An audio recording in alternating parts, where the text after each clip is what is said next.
tous, je suis José Bouillard, donc maître de conférence en informatique au laboratoire d'informatique fondamentale de Lille. Et je vais vous faire le cours donc, de langage de programmation avec comme sous-titre Internet, PHP et connexion aux bases de données. Donc aujourd'hui, en 2 temps, je vais faire une présentation d'abord assez courte, à peu près 5 ou 10 minutes, pour présenter le cours rapidement, les différentes parties du cours, les sous-modules.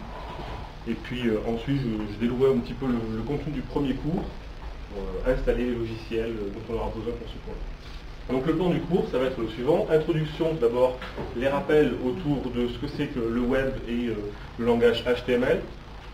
Théoriquement, donc, quand on arrive sur la partie PHP ici, c'est un langage de programmation dynamique. On doit avoir les bases pour installer un logiciel éditeur de web, de page web, pouvoir créer sa propre page web. Donc ça, a priori, c'est déjà inconnu, sinon il y aura des rappels sur cette partie-là. Et donc l'introduction, c'est pour bien se situer quand on va être dans la partie client ou serveur. Est-ce qu'à un moment donné, on est en train de déployer quelque chose pour le client, côté JavaScript, etc. Là, vous aurez le cours de Stéphane Rétoré, c'est ça? Oui, qui a présenté ce matin. Qui a présenté ce matin. Et donc là, on aura la partie ici PHP, donc côté serveur. Alors ça peut être PHP, ça peut être ASP, d'autres langages. Donc là, on en a choisi un. PHP, on verra pourquoi. Ça peut être soit dans le monde Microsoft, soit dans le monde qu'on dit open source, et un peu plus libre. Donc là, c'est celui-ci qui a été choisi. Ça change tout. C'est pas forcément le langage qui est intéressant, c'est la philosophie. Qu'est-ce qu'on peut faire avec ces langages? De la dynamicité, des sites qui sont interactifs. Et surtout où on a un échange avec l'utilisateur, c'est pas forcément un site dit vitrine où on présente une entreprise, une organisation et puis il n'y a pas d'interaction avec les usagers. Là, les personnes peuvent aller sur un site, rentrer des informations, nom, prénom, âge, etc. Et en fonction de ce que la personne a proposé, on aura un site personnalisé, dynamique, interactif. Donc, on va essayer de suivre ce plan tout au long des différentes parties. Donc, on essaiera de voir ce que c'est justement que la partie variable. Donc comme je dis, ce n'est pas un cours de langage statique. Donc dans PHP, il y a des variables qu'on va pouvoir utiliser et comment on les nomme, comment on les utilise, quels sont les types de variables qu'on peut utiliser.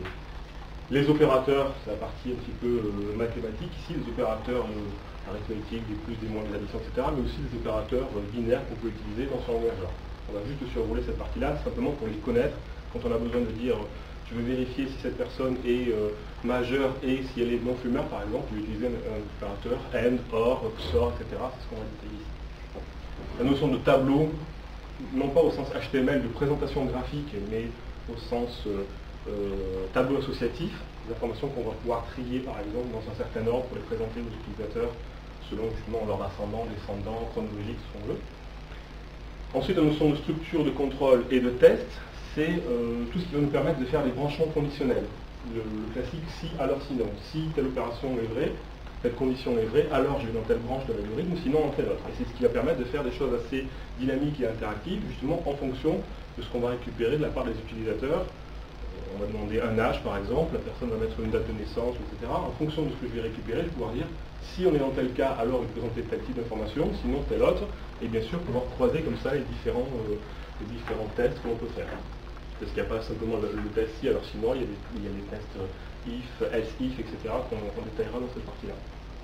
Ensuite, la notion de fonction, c'est intéressant dès qu'on a du code qui revient assez souvent, de pouvoir mutualiser ce code-là et de faire en sorte qu'on ait une fonction, alors pas une fonction qui est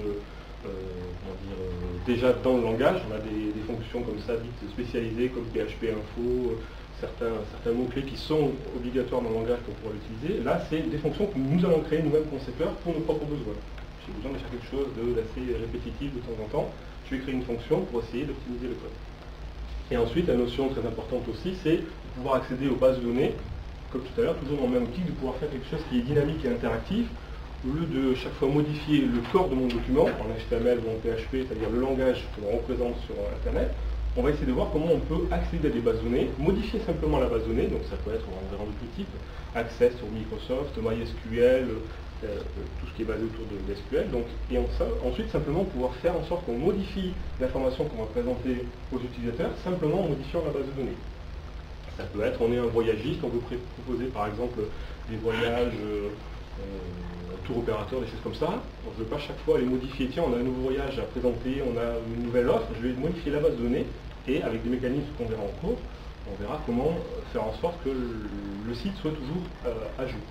Et que l'utilisateur ait l'impression d'avoir une information qui est personnalisée pour lui. C'est pas, je présente tous les sites avec tous les voyages que j'ai en mémoire. Il m'a demandé si j'avais des sites, des voyages qui coûtent moins de temps et puis de telle source jusqu'à telle destination. Je fais une requête dans la base de données, je récupère l'information et je lui présente de manière dynamique. Ok pour ça? Donc ça c'était vraiment une vue globale. La même chose en vue détaillée en fait. Oups, j'allais un petit peu trop vite ici. Je simplement récupérer la fiche que tous les enseignants doivent proposer aux responsables de formation, qui décline les demandes que l'on doit effectuer par séance, c'est-à-dire qu'est-ce qu'on attend des étudiants, quel est le travail effectué, où ils vont pouvoir récupérer les documents disponibles, etc. Donc là, ça sera chaque fois des documents qui seront postés sur le site, vous allez pouvoir les récupérer, donc je vous détaille un petit peu parce que c'est assez petit. Donc, tout d'abord, séance numéro 1, présentation de l'architecture client-serveur, j'en parlais tout à l'heure, et des langages dynamiques de type ASP ou PHP, mais il n'y a pas que cela. Et donc, mise en œuvre d'un environnement de travail. Pour pouvoir travailler sur ce langage-là, on va utiliser un logiciel qui s'appelle EasyPHP. Easy parce qu'effectivement, en 2 clics souris, on va pouvoir installer cet environnement de travail, qui comporte donc un serveur qui s'appelle Apache, le langage EasyPHP et une base de données qui est MySQL, qu'on n'utilisera pas forcément tout de suite, mais qui est déjà dans le triptyque de base. Donc introduction au langage, qu'est-ce que c'est, à quoi ça sert, pourquoi on s'en sert, et qu'est-ce que c'est un petit peu différent du langage qu'on connaît peut-être de nom, moins comme C, C++, des langages comme Perl par exemple, ou des choses qui permettent simplement de créer des applications. C'est-à-dire une application, je vais lancer un exe dans mon ordinateur, mais pas besoin d'être connecté avec Internet, les applets Java par exemple. Alors que là, c'est plus un langage spécialement dédié pour le langage Internet, enfin PHP le langage, et là l'environnement de travail EasyPHP. Donc chaque fois sur cette fiche, vous allez avoir des informations, ressources, vous allez pouvoir récupérer les documents en ligne sur le site web, c'est-à-dire sur la plateforme de téléchargement qu'on va vous proposer, avec le login mot de passe que vous avez sûrement déjà obtenu. Et puis le travail qui est demandé chaque fois, je ne vais pas vous demander toutes les semaines de faire quelque chose, c'est je propose le document, vous allez en prendre connaissance, refaire les exercices qui sont proposés, suggérés, ou pas si vous avez du décalage, je ne vais pas à chaque fois vérifier, chaque fois je vous fais confiance, et puis c'est justement, il va y avoir échange, débat sur la plateforme, si jamais vous avez besoin d'éclaircissement pour un point particulier, quelque chose, alors vous pouvez commencer bien sûr, c'est souvent le cas, ce qui se passe chaque année, c'est que les étudiants commencent à échanger entre eux, alors n'envoyez pas non plus des pointeurs vers tous les sites, etc. Essayez d'être synthétique, donner une réponse à quelqu'un qui se pose un problème, vous pouvez le faire, je peux ensuite intervenir pour vérifier que c'est correct, et puis on continue à échanger de cette manière-là. Donc, première semaine, c'était présentation du langage, ensuite les notions de base, personnalisation des pages